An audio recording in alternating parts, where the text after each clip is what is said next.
Well, I mean, it's I guess it's sort of it's a long story, but I mean, in this band, like the Black Dog is it's a myth.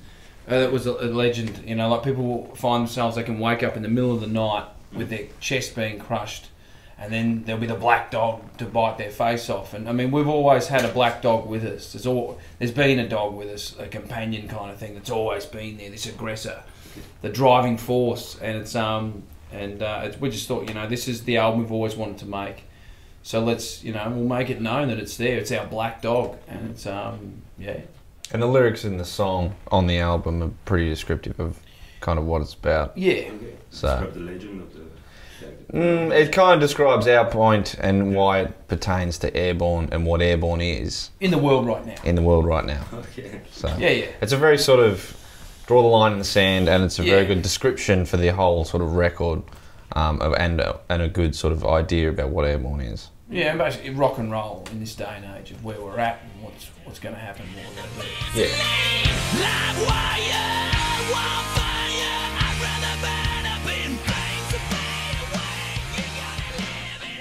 No, we had the idea back in LA that we wanted. We were looking at wolves and sort of dogs, and we were sort of looking at different kinds of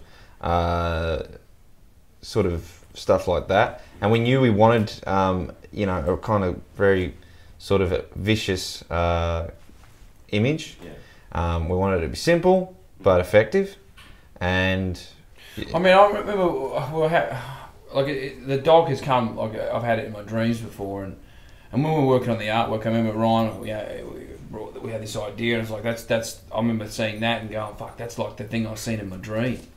One night, and when you wake up with the cold sweats, and it's really like it's sort of hard to describe what you have as your vision, but that's basically it, and that's sort of that's the last thing you see. That front cover, that's the idea, is the last thing you see before it rips your head off. Mm.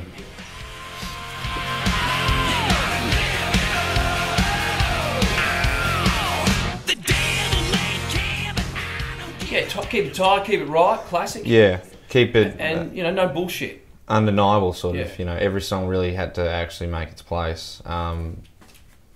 Usually in the last albums we could say, we had this many demos, we had this many demos. We have no idea how many songs and ideas we had. We had shitloads. Like, we had heaps. And it really came down to, well, if it's going to make this album, it needs to be what it is, and it can, there shouldn't be just kind of two similar songs. It had to be...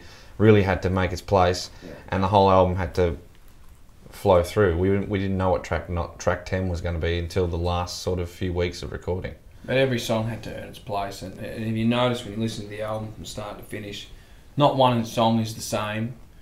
Every song is different, and it fills a place on the album. Which was our idea, I guess. Our vision from day one was to have this particular type of album, and then working with Brian House as a producer. His vision actually was pretty much the same as ours. We didn't have too many arguments about anything because we were all on the same mission, same goal. And when we did have an argument, it always ended in something positive. And it was, probably, we'd never been, I think on this album compared to maybe the last one, this album we actually really dug a lot deeper on the songs. We focused on one song at a time, and really just dug as deep as we could. We're not to overthink things, but I think that's something, when we allow ourselves the time to do it, it's what we did, and that's what we pulled out. That's why it's just 10.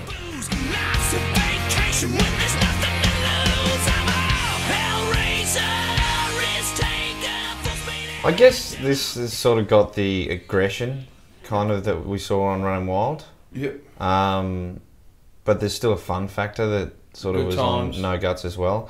It really sort of is the kind of album that if we had to choose one, and we'd choose this one to show people what the band is. And we're pretty proud of this record. So like we could go to the grave with this one. Yeah. We could say, it's it. We could die tomorrow and be happy to leave that on the planet. Mm. Okay. Sort of, we've been waiting a long time to make this particular album. Yeah. And it just so happened the time now is right.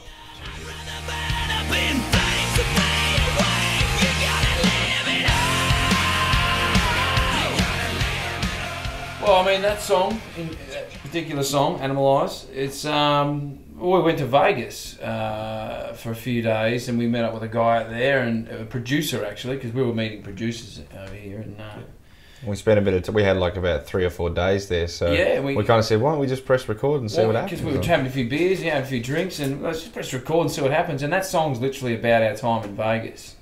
You'll the lyrics, stranded in Nevada under a neon sky, and it's the Star Spangled Gambler, change your life with a roll of the dice. It's very, very Vegas. That's what it's about, because that place is like, they call it the Devil's Playground.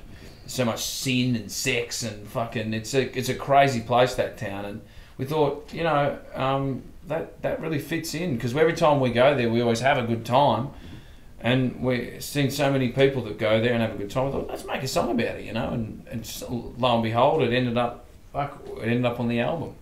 So every song is kind of a story. Yeah, every song has its own special thing, and that's when I was saying before about digging deeper. That's what we did. We made sure every song was its own beast.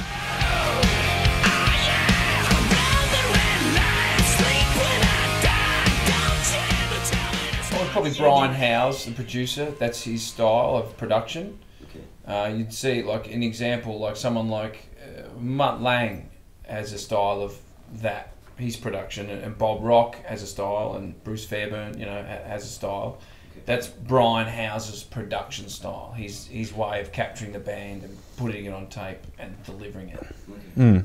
And it's just that's what those guys do, and Brian's very good at it. And we've always had, Rhodes in the Street have always sort of been quite vocally powerful behind the choruses, and I think Brian wanted to bring that up a little bit more as well, and use that as an extra sort of tool for the songs. And but yeah, those guys have always been pretty heavily involved in the choruses, and we've always been about kind of big vocals as much as big guitars.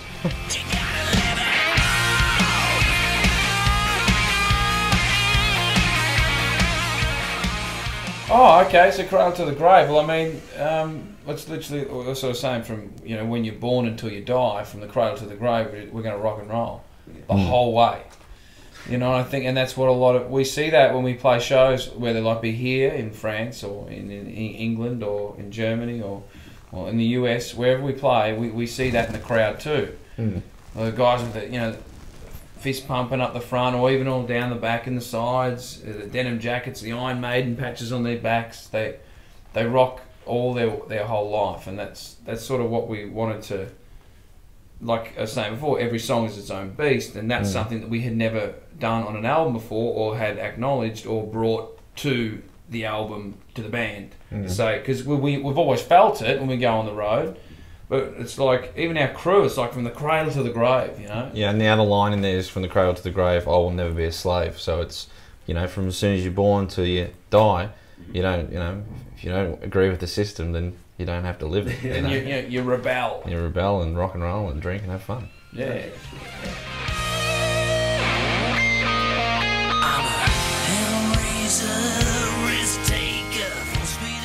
Hungry. Well, it was my little thing, I just used to play it. I mean, I've always loved it. And often when we go down to Spain, I'll do that, because I just feel it. You just play it. It's just this little thing in E. And then I was doing it, and then I said, Rhodesy, play this thing I'm playing. And then I did the lead bit. So he would go dun dun dun dun dun, go dun dun dun dun, and then we worked it out together like that. And then and that's the introduction to it, and then bang, the song kicks in, and I don't know, we go on by feel a lot. Something feels right, we're like, yeah, that's rocking. That's you were all together when you play that, or you were alone and you say, oh yeah, I got something. Yeah.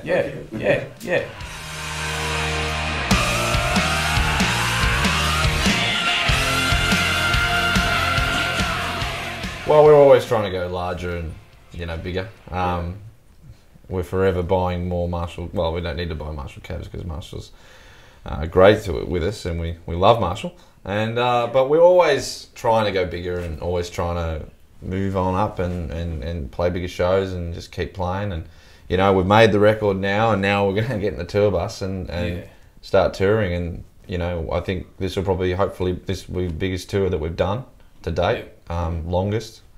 and hopefully do more countries we haven't been to yet. That's the goal, is to get to the countries we haven't been to yet. We haven't been to South America, but our agent, you know, he's looking at places in South America, and we're like, oh, we got to go. You know, we get a lot of messages back through Facebook and the website, and that's come to Brazil. You know, come to South America. Yeah. We want you down here, and we're going, okay, we're gonna try and do this. We're gonna see if we can get it done and get down there. Because, I mean, we've all seen Flight 666 with Iron Maiden and how passionate the metal fans are down there, and you know, it'd go down great, and we'd have a great time. And also Russia, we want to get into Russia.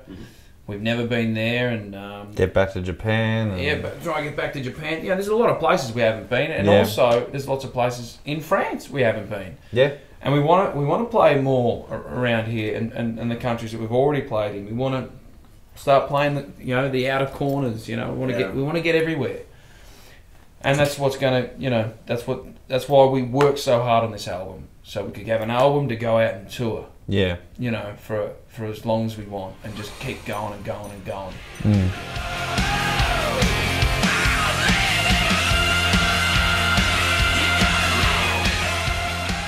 Well, actually, I think we're doing 4 festivals. Doing 4 French festivals, yes. In over the festival season, and I think we haven't not them all confirmed, but there's a good chance that a couple will be in South France. Yeah. Maybe one, maybe two, I'm not sure, but we're definitely going to be here a lot. Okay. So. You're beginning your tour in Europe, I mean. I think we might be beginning in the States and Canada. And then coming straight over to Europe. North America, then back to Europe. Yeah.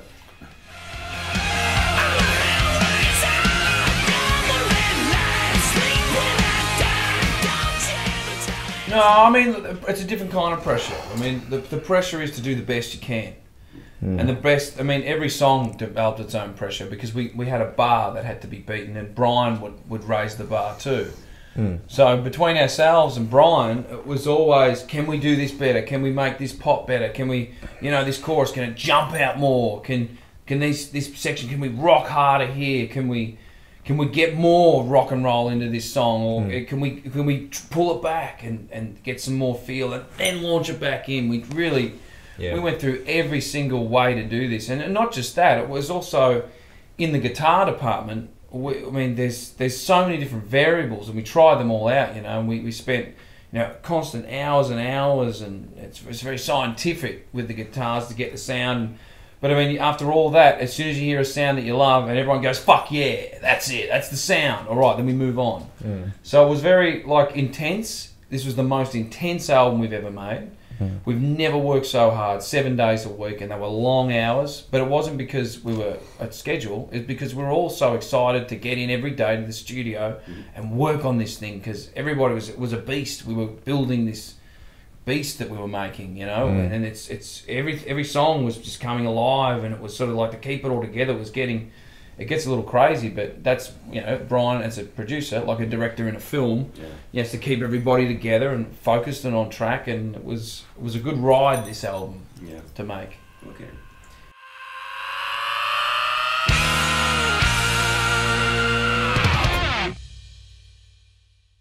Yes. That was track 10.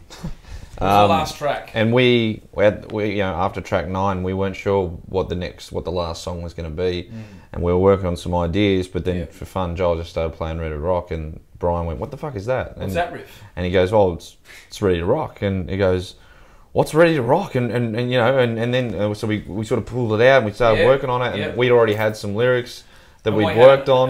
There's another song that we had too called Rock and Roll and Ready to Rock, and we sort of we put the two together, because both those two songs never got to see the light, like the true light of day they deserve. Well, Ready to Rock originally came out the EP, but on the EP, 10 years ago actually, which is a 10-year anniversary.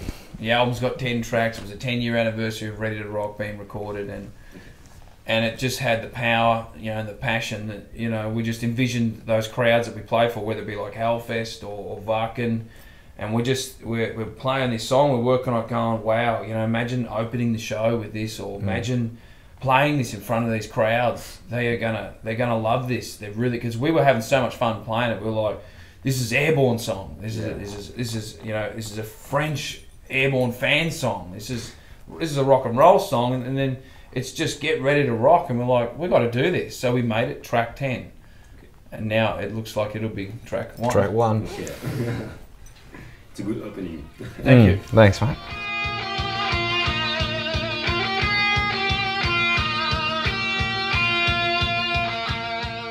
Yeah, that's true. Yeah. Well, it ended up being Ready to Rock. So yeah, we might have to do that the next one. Yeah, but that song. That song was considered. It was considered. We were playing it in there, and it was considered to go on there. But the song we needed was Ready to Rock because we needed the opener for the album. But we haven't forgot about that song. Yeah. It's always there, and we still play it. Okay. Maybe we'll play it when we come back. I don't know, but it's definitely still there. That song will get done again. Yeah. It will be a surprise. Yeah. Okay, so you guys are gonna do a US tour supporting The Darkness. How this happened? I think that's not actually confirmed. Yes, I think it might be TBC, but we love The Darkness, though. They're great guys. But yeah, we're not sure. I don't know. We'll talk to management at some point later today and find out if it's confirmed yet or what's going on. But I hope so. We love those guys. They're great. Yeah. Can you give us an estimation of the beer budget allowed for the record? The beer budget? Yeah. Well, I mean, it's just get the credit card and go out and buy a beer. It was just kept coming. There was never a day when there was none. Yeah, It was always there. I remember I had a receipt of just beer, and then it had chicken soup. Just at the bottom. Chicken soup, bit of nourishment at the end there. Okay. Last question: are you gonna make some video clip? Are you thinking about it? Yeah, for Yep. the first song, the single, we'll Live It Up. Live it up. Yeah, we're gonna make Yeah. we're gonna make quite an exciting video. Basically, it's muscle Kind cars of road and movie maybe. Yeah, it's kind of muscle. It's out with a car, no? No. It will have cars in it. we'll yes. have cars Okay. doing Yes. burnouts and Yeah. stuff, Yeah. and yeah, Yeah, it should be a lot of fun. it's going to be a lot of fun. It's going to be foot to the floor. Yeah. Okay. And I thought about a woman like that for a video clip. Yeah, maybe. Yeah. Yeah, well, I It's think very dynamic and Yeah. that woman. Yeah. the second single hasn't been chosen yet, so it'll be interesting to see what does get See which chosen. one does become. Yeah. The one, and then we'll have more fun with film clips because we like to have fun with film clips. That's